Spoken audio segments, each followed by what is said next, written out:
सिंह लगन के चार्ट में हम राहु और शुक्र कंजक्शन को लगातार डिस्कस कर रहे हैं। इस वीडियो में आपके थर्ड हाउस के लिए अब विचार करेंगे। थर्ड हाउस की बात आती है तो यहाँ शुक्र अपने ही घर में स्थित होंगे राहु के साथ, इसलिए राहु यहाँ और भी ज्यादा कंफर्टेबल होंगे साथ में। लेकिन आपको शनि को भी देखना होगा। देखिए, इस प्रकार का राहु स्थित है आपके शुक्र के साथ थर्ड हाउस में, तो ये बहुत ही ज्यादा आपको इंटेलिजेंट बनाएगा और काफी ज्यादा क्रिएटिव भी। लेकिन यहाँ मोस्टली जो प्रॉब्लम होगी, आपका जो नेचुरल टैलेंट है या नेचुरल स्किल है वो तो आपके काफी काम आएगा, बट मोस्टली रिश्तों को लेके आप काफी असंतुष्ट रहेंगे। थर्ड हाउस का जो राहु है अगर शुक्र के साथ बैठे तो वो कामुकता को काफी बढ़ाने वाला होता है। आपके इंटेलिजेंस को, आपकी कम्युनिकेशन स्किल्स को भी काफी ज्यादा इंप्रूव करने वाला होता है। तो अगर करियर के लिए आप ये कंजक्शन पर विचार कर रहे हैं तो ये कंजक्शन आपके लिए बहुत ही ज्यादा फेवरेबल भी है। बट जब आप रिश्तों की बात करते हैं, रिलेशनशिप की बात करते हैं, पारिवारिक स्थितियों की बात करते हैं या मैरिड लाइफ की बात करते हैं, तो ये कंजक्शन आपको बहुत ज्यादा चीट करवा सकता है अपने पार्टनर से। यहाँ पे शुक्र अब क्योंकि आपके लिए वो 10th लॉर्ड है, इसलिए कैरियर वाइज अगर ये कंजक्शन देखा जाए तो बहुत ही ज्यादा फेवर आपको करेगा इसमें। लेकिन आपको फिर अपनी महादशा पर विचार भी करना रहेगा कि आपको क्या राहु की या शुक्र की महादशा है।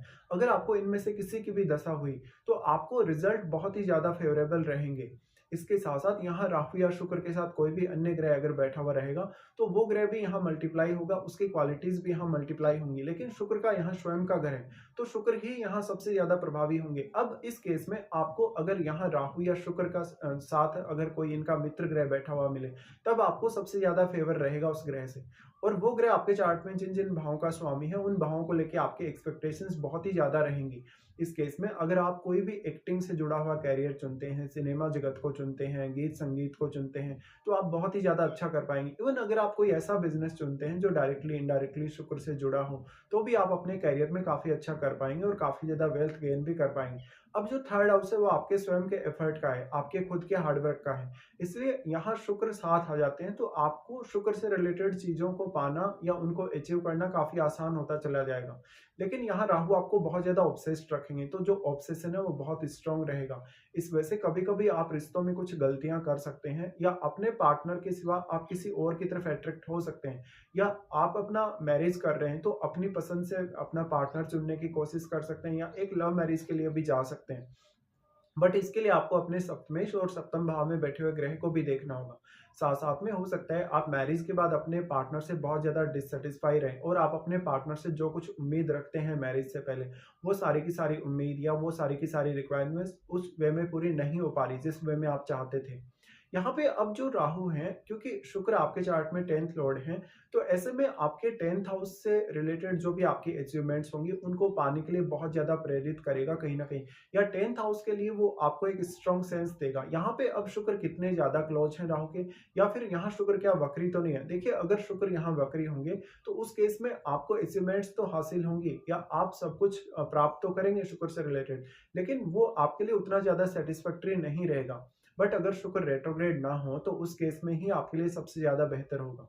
इसके साथ साथ अपने सप्तम भाव में बैठे हुए ग्रह को देखिएगा, क्योंकि सप्तम भाव में बैठा हुआ ग्रह जो होगा आपके रिलेशनशिप, आपकी पब्लिक डीलिंग या आपके ओवरऑल जो आपका ओरा है या ओवरऑल जो आपका पब्लिक डीलिंग के साथ साथ आपका जो नेम फेम है लोगों में या लोगों से जो आपको समर्थन मिलता है, मान सम्मान मिलता है, उसके ऊपर काफी ज्यादा असर डालेगा। इसके साथ ही आपके सप्तमें शनि है, तो वैसे राहु शनिवत चलते हैं बट वो शुक्र के साथ बैठ गए। शुक्र के साथ बैठ गए तो शुक्र अब रेट्रोग्रेड कंडीशन में बिल्कुल नहीं होने चाहिए। अगर शुक्र यहाँ रेट्रोग्रेड हो जाते हैं तो हो सकता है राहु का जो रिजल्ट है वो आपको उस वे में देखने को ना मिले जिस वे में आप चाहते हैं। तो मोस्टली अब इस बात की संभावना काफी ज्यादा होगी कि शुक्र के राहु के साथ आ जाने की वजह से आप अपने आप को हमेशा आगे रखेंगे। कैरियर वाइज देखा जाए, वेल्थ के हिसाब से देखा जाए, या धन, लग्जरी, ऐशो आराम या रिलेशनशिप के हिसाब से देखा जाए। बट अन्य लोगों को आपको कितना ज्यादा सपोर्ट मिलेगा, जैसे फैमिली का, अपने जीवन साथी का या बाकी कुछ आपके अन्य लोगों का भी जो जीवन में आपसे जुड़े हैं। ये कंजक्शन है तो मोस्टली आप कोई भी प्रकार का रिस्क ले सकते हैं अपने रिक्वायरमेंट्स के हिसाब से। जैसे कि आप शुक्र से रिलेटेड कोई भी बड़ा बिजनेस कर सकते हैं, शुक्र से रिलेटेड आप कोई ऐसा काम कर सकते हैं जो डायरेक्टली इनडायरेक्टली कहीं ना कहीं जहां पर आप पब्लिक डीलिंग कर रहे हैं, इसके साथ-साथ अगर आप शुक्र से रिलेटेड प्रोफ़ेशन को चुनते हैं या किसी भी प्रकार की एक्टिविटी को भी अगर चुनते हैं, तो आपका वहाँ इंडिविजुअल जो परफ़ॉर्मेंस है, वो बहुत ही ज़्यादा मैटर करेगा। अब क्योंकि आप सूर्य से संचालित होने वाले पर्सन हैं, तो आप ऑलरेडी बहुत एनर्जेटिक हैं, लेकिन यहाँ राहु का कितना ज़्यादा स्ट्रॉन्ग प्रभाव है, ये आपको देख लेना चाहिए और अन्य कोई भी ग्रह यहाँ बैठा है, तो वो ग्रह आपके चार्ट में अपने उन भावों की एनर्जी ला रहा है 3rd हाउस में, जिनका वो आपके चार्ट में स्वामी। तो आपको फिर राहु का प्रभाव उन भावों के लिए भी ज़रूर देखने को मिलेगा। यहाँ पे अगर हम राहु की दृष्टियों के हिसाब से विचार करें तो राहु सबसे पहले आपके 7वें भाव पे अपनी दृष्टि डालेंगे और 7वां भाव शनि का ही घर है। तो मान लो अगर आपके शनि बहुत वेल प्लेस्ड हैं, तो भी आप अपने पार्टनर से बहुत ज़्यादा अटैच्ड रहेंगे शुरुआत में और अपने पार्टनर से बहुत हाई एक्सपेक्टेशंस भी आपकी होंगी। ऐसे में पार्टनर आपको वेल्थ के मामले में बेहद सपोर्ट कर सकता है। अगर स्त्री का चार्ट हो तो स्त्री ज़्यादा क्रिएटिव होगी पुरुष की तुलना में और अगर पुरुष का चार्ट हो तो उसका पार्टनर का रोल भी उसकी लाइफ में उतना ही ज़्यादा इंपॉर्टेंट होगा। इसके साथ-साथ सप्तम भाव में जो बैठा हुआ ग्रह है, वो भी राहु से प्रभावित होगा। तो वो ग्रह आपके चार्ट में जिन-जिन भावों का स्वामी है, उन भावों से संबंधित रिस्क लेना या उन भावों से जुड़ा हुआ कोई भी काम करना आपके लिए आसान हो सकता है। राहु और शुक्र दोनों का ही प्रभाव आपके नवम भाव पर भी होगा। नवम भाव में ऑलरेडी आपके क्योंकि केतु स्थित होंगे, जितना भी प्रभाव यहाँ नवम भाव पर पड़ रहा है या नवम भाव के साथ जितना भी एनर्जी यहाँ एक्सचेंज हो रहा, सारा का सारा एनर्जी यहाँ केतु एब्जॉर्ब कर रहे हैं और अपने साथ बैठे हुए ग्रह की एनर्जी को भी केतु एब्जॉर्ब कर रहे हैं। तो आपको देखना होगा कि केतु के साथ अब आपका कौन-सा प्लैनेट यहाँ बैठा है। साथ में जो भी प्लैनेट है, वो आपके चार्ट में जिन-जिन भावों का स्वामी है, उन भावों के लिए आपका एफर्ट बहुत ज़्यादा बढ़ जाएगा या उन भावों के लिए आपको मेहनत बहुत ही ज़्यादा करनी पड़ सकती है क्योंकि जो एनर्जी है वो केतु ऑब्जर्व कर रहे हैं, इसलिए एनर्जी की यहाँ आपको कमी फील होगी या कहीं न कहीं थोड़ी डिटैचमेंट आपको फील होगी उन भावों से जुड़े हुए रिश्तों से या उन भावों से जुड़ा हुआ अगर आप कोई भी काम कर रहे हैं।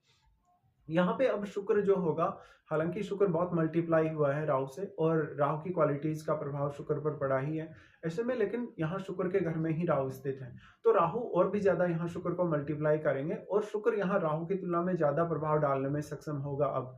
तो जो यहाँ दृष्टि पड़ रही है राहु और शुक्र की केतु पर, इस केस में राहु का प्रभाव वैसे तो केतु पर है, लेकिन राहु और केतु के बीच में 180 डिग्री का एंगल है जो बिल्कुल फिक्स्ड है। लेकिन शुक्र इतने ज़्यादा मल्टीप्लाई हुए हैं कि वो यहाँ केतु पर अपना प्रभाव बहुत ज़्यादा स्ट्रांगली डाल सकते हैं राहु की तुलना में भी। बट जितना भी एनर्जी आपके नवम भाव को मिल रहा है, सारा का सारा एनर्जी यहाँ केतु एब्ज़ॉर्ब कर रहे हैं। इस प्रकार का राहु शुक्र का कंजक्शन होगा तो आप देश-विदेश में काफ़ी भ्रमण कर सकते हैं। इवन जो यात्राएँ आप करेंगे, उनके थ्रू आप बहुत कुछ नया अनुभव प्राप्त करेंगे। वो अनुभव आप लोगों के सामने शेयर करेंगे या अपने इंडिविजुअल तरीके से कहीं भी आप उसको काम में लेंगे। इस प्रकार का जो जातक होगा, वो उसका जो पार्टनर होगा काफ़ी टैलेंटेड होने की संभावना होगी। साथ-साथ में पार्टनर बहुत इम्पल्सिव हो सकता है। राहु और शुक्र दोनों का ही प्रभाव उसके बाद यहाँ पे आपके क्योंकि 9th हाउस पर तो है ही, लेकिन राहु का प्रभाव आपके 11th हाउस पर भी होगा। तो राहु यहाँ 7वें घर को और यहाँ 11वें घर को दोनों को कनेक्ट कर रहे हैं और वो नवम को भी कनेक्ट कर रहे हैं। तो इस मामले में अगर आप कोई भी प्रकार का बिज़नेस चुनते हैं अपनी रिक्वायरमेंट के हिसाब से या अपनी हॉबीज़ के हिसाब से, कोई भी ऐसा प्रोफ़ेशन चुनते हैं जिसमें आप इंडिविजुअली बहुत ज़्यादा वर्क कर पाएँ या इंडिविजुअली अपने आप को बहुत अच्छे से परफॉर्म करा पाएँ या अपनी काबिलियत को अच्छे से काम में ले पाएँ, तो आप बहुत ज़्यादा सफल होंगे अपने करियर में। यहाँ पे अब जो राहु का प्रभाव है आपके 11th हाउस पे, देखिए 11th हाउस के थ्रू आपको गेन होने की संभावनाएँ काफ़ी ज़्यादा बढ़ जाएँगी। तो इस बात की भी बहुत ज़्यादा पॉसिबिलिटी है कि आप अपनी अपेक्षाओं को पूरा कर पाएँगे। अब आपके जो 11th लॉर्ड हैं, क्योंकि वो बुध हैं, ऐसे में यहाँ जो आपका 11th हाउस है, वो इनके राहु के लिए अपना उच्च का घर भी है। इसलिए राहु यहाँ और भी ज़्यादा आपको फ़ेवर करने ही वाले हैं। लेकिन आपके बुध की स्थिति भी मान लो चार्ट में अगर बहुत अच्छी है, तो ऐसे में राहु का और भी अच्छा प्रभाव यहाँ आपको देखने को मिलेगा। तो ऐसा जो जातक होगा, अपने जीवन में वो अपने एफर्ट से बहुत कुछ हासिल करने वाला होगा। वो अच्छी धन और लग्ज़री और ऐशो-आराम का आनंद जीवन में लेगा, लेकिन वो बाकी अन्य मामलों में भी अपनी लाइफ़ में काफ़ी अच्छा परफ़ॉर्म करेगा।